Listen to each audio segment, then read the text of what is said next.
All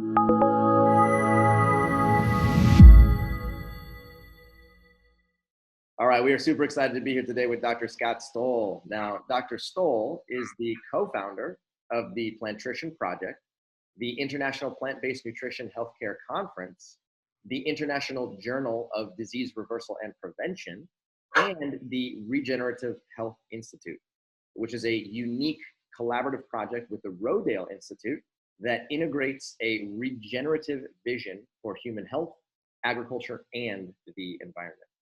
Dr. Stoll is the chairman of the board for the Plantrition Project. He's also served as a member of the Whole Foods Scientific and Medical Advisory Board that developed a health initiative for Whole Foods team members. Now, every year, Dr. Stoll hosts a very popular one-week immersion, which is called Dr. Stoll's Total Health Immersion in Naples, Florida. And there he helps attendees restore and optimize their health, suspend and reverse common lifestyle diseases, and develop a sustainable and regenerative lifestyle. In addition to authoring several books and including Your Next Bite, Alive, and numerous scientific articles, Dr. Stoll has appeared on national shows including The Dr. Oz Show, hosted a 2018 special, Food as Medicine, and numerous documentaries including Eating You Alive, Wait Till It's Free, and The Game Changers. As well as being a published author and a member of the 1994 Olympic bobsled team, Dr. Stoll is also a highly sought after international speaker. His family and him live in Bethlehem, Pennsylvania, and we are honored to be here with him today. So thank you so much for being here today, Dr. Stoll.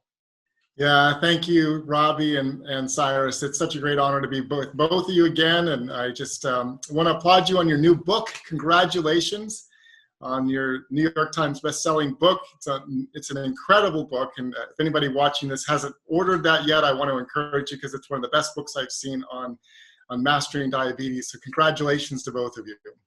Thank you very much. We really appreciate your support here. You know, it was quite an effort to really market this book properly and you know, pack a lot of really solid information that's action-packed.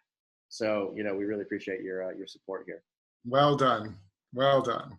Yeah, praise from experts like you who've been doing this for so long really mean a lot. So speaking about diabetes, why are people who are living with diabetes at a higher risk of complications from the coronavirus?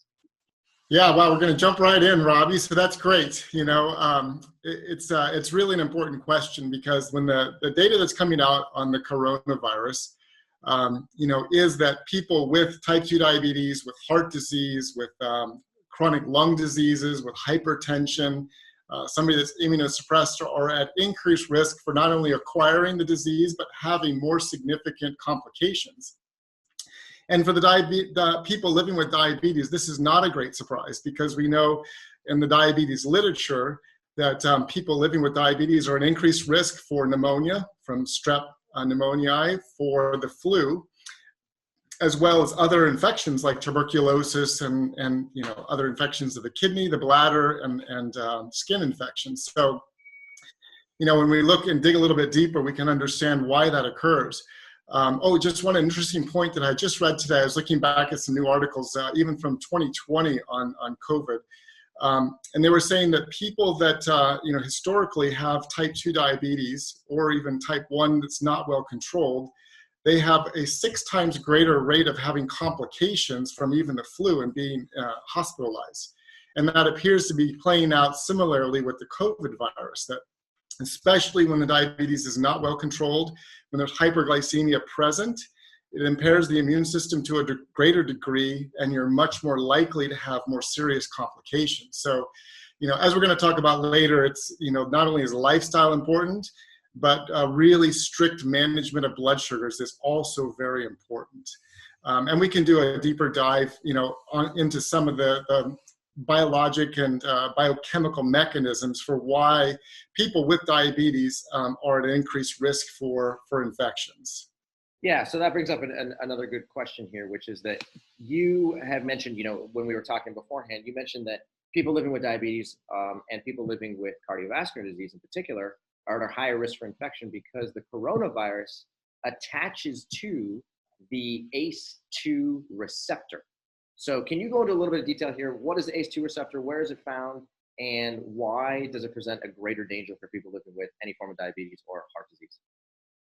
Yeah, so it's really interesting, when they studied the mechanism by which the coronavirus attaches to cells and begins replicating and causing the damage associated with the virus, they find that little virus, it appears to be attaching and using that ACE2 receptor to attach to the cell. So the ACE2 receptors are common in all of us. We all have ACE2 receptors, and it's one of the mechanisms that was used by pharmaceutical companies to create the ACE inhibitors to lower blood pressure.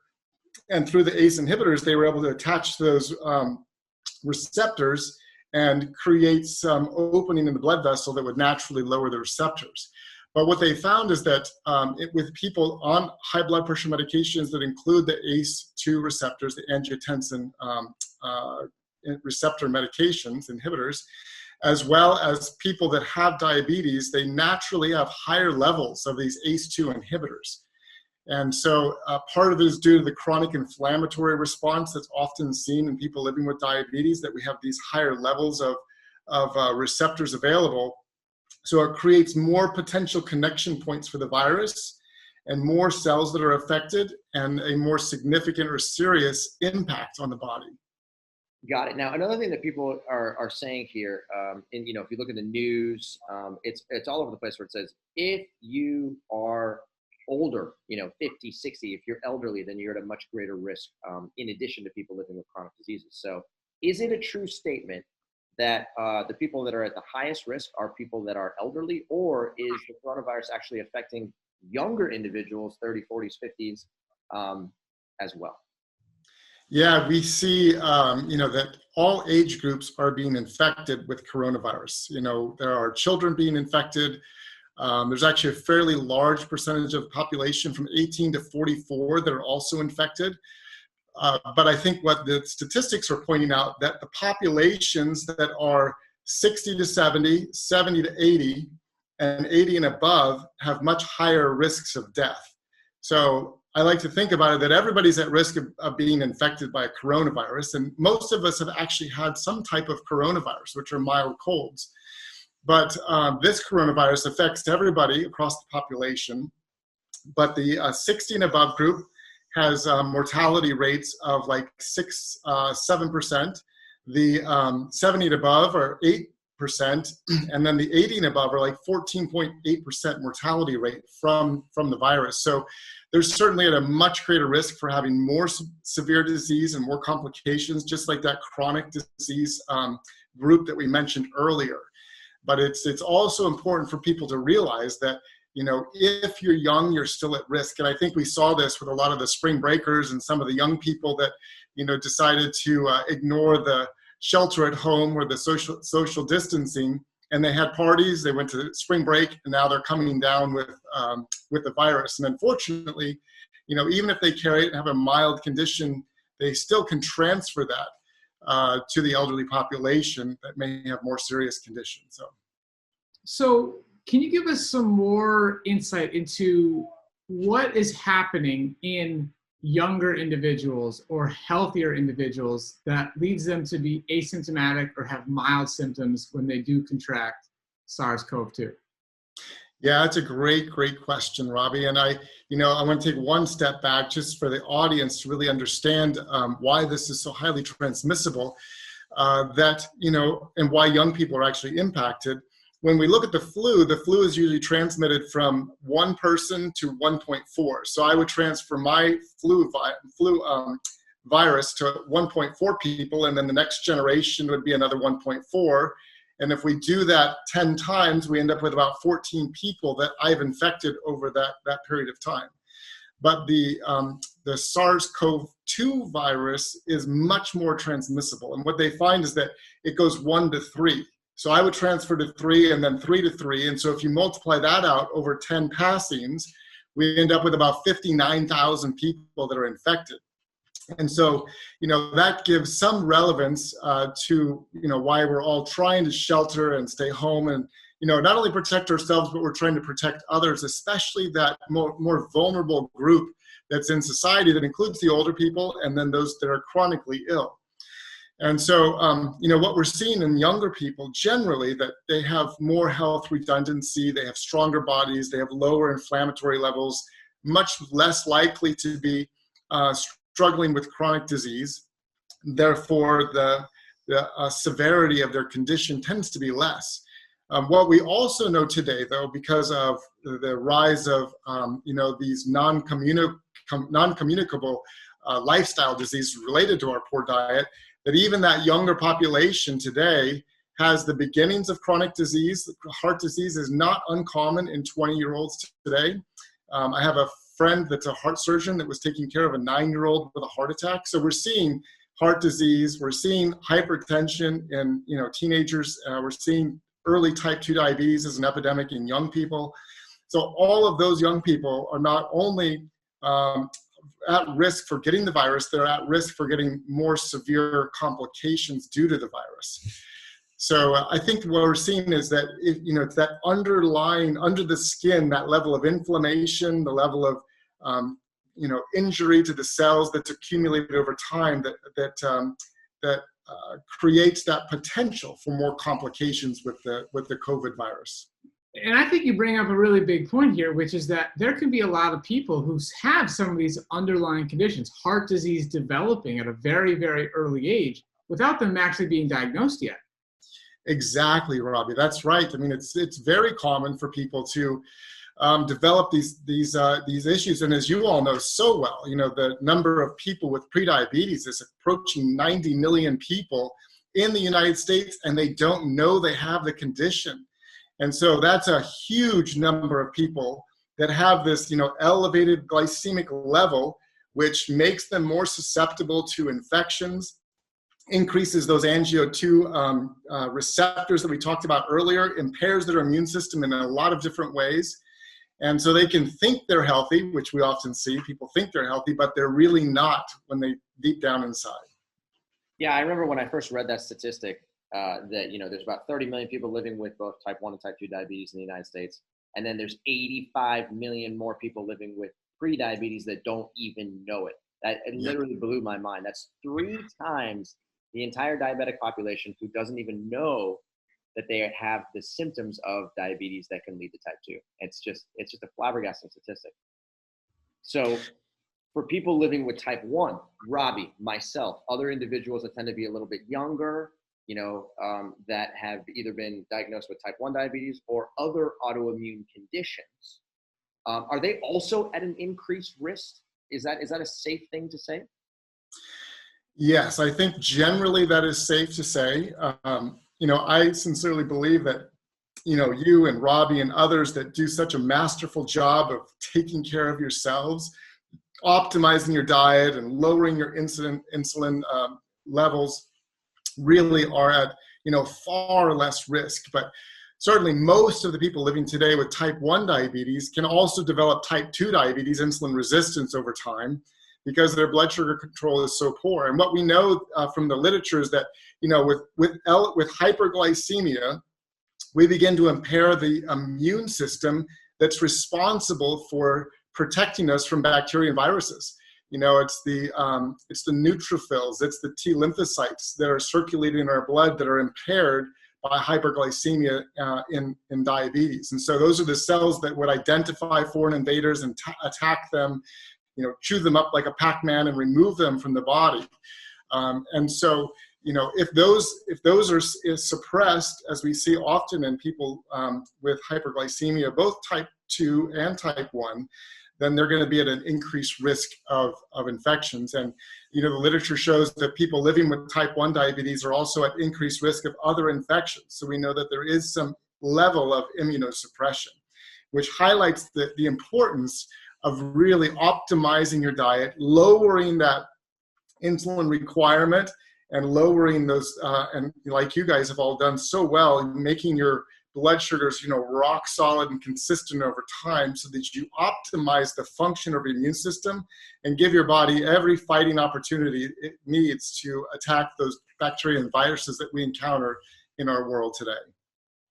So let's go into a little more detail here about what lifestyle habits, what day-to-day decisions people can make right now while they're staying at home? So what are the best tips you can give that can actually be put into action immediately? Yeah, so it's many that you all have articulated so effectively in your webinars and your book. You know, obviously, number one, it's food. Food is always the foundation for health. And the other lifestyle factors add on to that foundation, but you have to get the food right. If you don't get the food right, the others will not have a significant impact. So you always have to start with what's on your plate. And obviously, it's removing all the processed food, all the oils, all the animal products, all the unnecessary refined flours and sugars, and really going back and focusing on more whole plant foods. That's really the critical element. And even in situations like this COVID pandemic, it's a great opportunity for us to step back and reevaluate our own diets and say, what can I do better?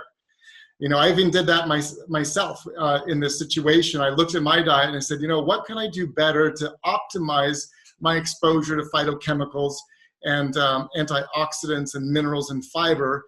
And I've even modified my own diet. So I'd encourage everybody that's watching this to do the same thing, to just take a step back. And I know you've done a really good job, but to just evaluate breakfast, lunch, dinner, and snacks and say, where can I get more greens in? Where can I get more purples in? Where can I get more berries in my diet? And just work to, fine tune your diet. But it's dark leafy greens, it's the dark purple berries, raspberries and strawberries. It's things like mushrooms we often forget about, but they enhance the immune system. All the fresh herbs, garlic, onions, basil, all the things that you can grow. When you can get organic, eat organic. The literature shows that on average, there's 25% more nutrients and, up to 60% more phytochemicals in organic produce. So that's really important. And even better if you can grow something that you're in your own home. Get not only the benefit of the high nutrient density, but you also get some of the bacteria that come from the organic soil, which recolonizes the bacteria in your gut. So it's really important to optimize your diet with whole plant foods. Second part then is exercise. Exercise is really critical to your immune system, and it almost reboots the immune system when you exercise. So I encourage people, especially people living with type 2 diabetes or type 1, postprandial exercise is really important for helping to stabilize blood sugars.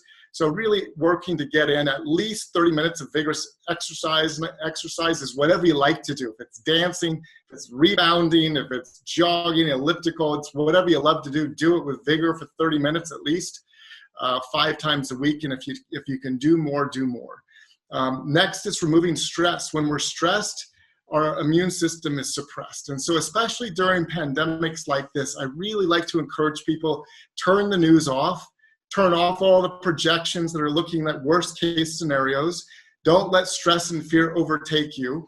Take back the control that you can manage by controlling your diet and your attitude and your food and your exercise, and let the stress go, because the fear and the stress will suppress your immune system and make you more susceptible to infections. It disrupts the microbiome. It suppresses your body's ability to fight infections. So really minimize stress. Even simple things like deep breathing, the one like you all have taught, in through the nose and out through the mouth, releases cortisol and suppresses that stress response. So, and take time to laugh and find joy in things and communicate with people over Zoom and on the phone, just to bring back some of that joy in life. And then finally, getting a good night's sleep is really important for your immune system. Your immune system and your body reboot overnight and they regenerate during that period of time when you're sleeping. Optimally from about 10 or 11 to 5 or 6 in the morning is when all of your growth hormone and your hormone cycles are dialed in to heal the body. So really work on turning Netflix off, going to bed at a good time, get up early, and get started on your day. So that's a summary of like a tight way to organize your life and maximize your immune system. No, those are fantastic tips, actually. And, it's very comprehensive because it's talk about what you eat, how you move your body, what are your stress levels, how much sleep are you getting. And it's sort of like it's a comprehensive network of lifestyle habits that create to sort of maximize your immune health. Now, Yeah, can I add one thing in there real quick, Cyrus? Because I think this is really important for people. And in the last couple of years, especially in the last year, I've really started to understand this, that, it's easy to tell people what to do, but I've really started to learn that it's not just the what, but it's the who. And it's our identity that ends up driving our decisions. And so I really like to encourage people to start developing an identity of health.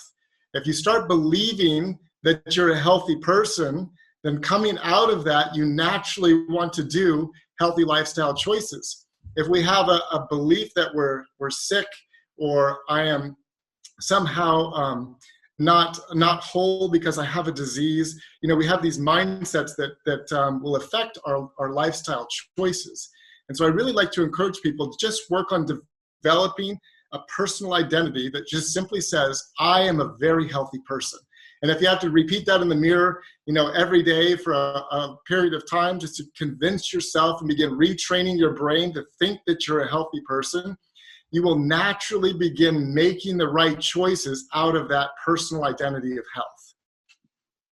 I absolutely love that. I absolutely love that. Let's go back to the exercise. The fact that you were talking about the fact that exercise is beneficial here for improving your immune system function. You were in the Game Changers. Phenomenal movie. For those of you who may not have seen that movie, it's well worth it. It's on Netflix. You can see Dr. Stoll in action. But in addition to that, there's some evidence that shows that not only is exercise beneficial, but sometimes heavy training can actually become immunosuppressive. So do you have any insight here into where's the line between an adequate amount of exercise that can be immune boosting versus too much exercise, which can actually be immune suppressing? Yeah, no, that's a really important question. I work with Olympic athletes, and I'm always encouraging them to think beyond just their exercise to their immune protection, because, as I know you know as well, that sometimes people will prepare for a big event, and because they've worked so hard and there's stress involved, their immune system is suppressed, and they get sick right before the event, and they're not able to compete at the highest level because they have this illness. It happens very commonly at the Olympics. We also see from ranger training that the rangers that go through this really intense, 12-week training program end up severely immunosuppressed. And so the military has started immunizing these people and giving them antibiotics during the course of training to avoid the infections that follow. So we know that it's absolutely true that if we push our bodies too much, we begin to suppress our immune system. So it appears two things. One, if you're exercising 30, 45 minutes a day vigorously, where you have a good sweat, but you still can talk a little bit during the exercise, that's probably a good level of exercise where you're not going to end up suppressing your immune system. If you're training for marathons, if you're training for Ironman triathlons, there is a potential for some immunosuppression, and so it's even more important to dial in your food and your sleep and your rest. And I also think it's really important for people to consider that rest part of the exercise bout, that sometimes you just need to listen to your body. And I think you all know this because you're exercisers, that sometimes as you have pushed it and you're exercising and you go out to exercise and your body's just tired, it's important to listen at that point and say, you know what, I'm going to dial back a little bit today. I'll do something less aggressive. Maybe I'll do more stretching, work on my core, and I'm going to let my body rest. I made that mistake. I was in college running track, and I was working and studying to go to med school, and I would push myself, and I would end up, going to practice tired. And then because I'm competitive, I never wanted to be at the back of the pack, so I was pushed to be at the front. And, without fail, at some point I would get sick because I just kept pushing.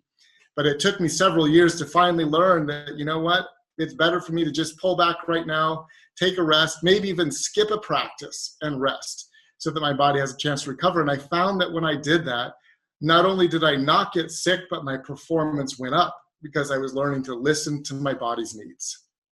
I think that's such sage-like advice, because I'll be the first person to admit right now, during this pandemic, there's just a little bit more time built into my schedule. So what I do when I have free time is I go train hard.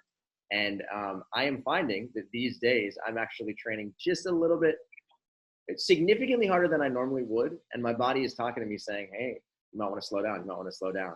And, you know, on a daily basis, I'm sort of fighting that voice because I enjoy training so much. But having heard you say this, I think I'm going to, you know, take this advice and put it into play because it's fun, but at the same time, it can be actually, you know, a little bit too much. Yeah, that's right. So anyway, thank you so much for your time here today. You know, we feel like we could talk with you for hours about, you know, how to improve immunity. And the beauty here is that what I like so much about your message is that it's not complicated, right? It can be challenging to integrate the lifestyle habits that you suggest, but the lifestyle habits are so simple, and they're things that every human being has at their disposal, right? Access to, you know, the ability to move your body, access to good food, access to the sun, you know, the ability to sleep.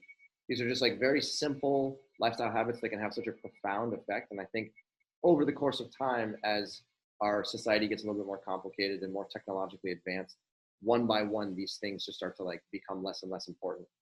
And unfortunately, it takes pandemics like this to all of a sudden force people to stop and say, wait a minute, now I got to pay attention to my health.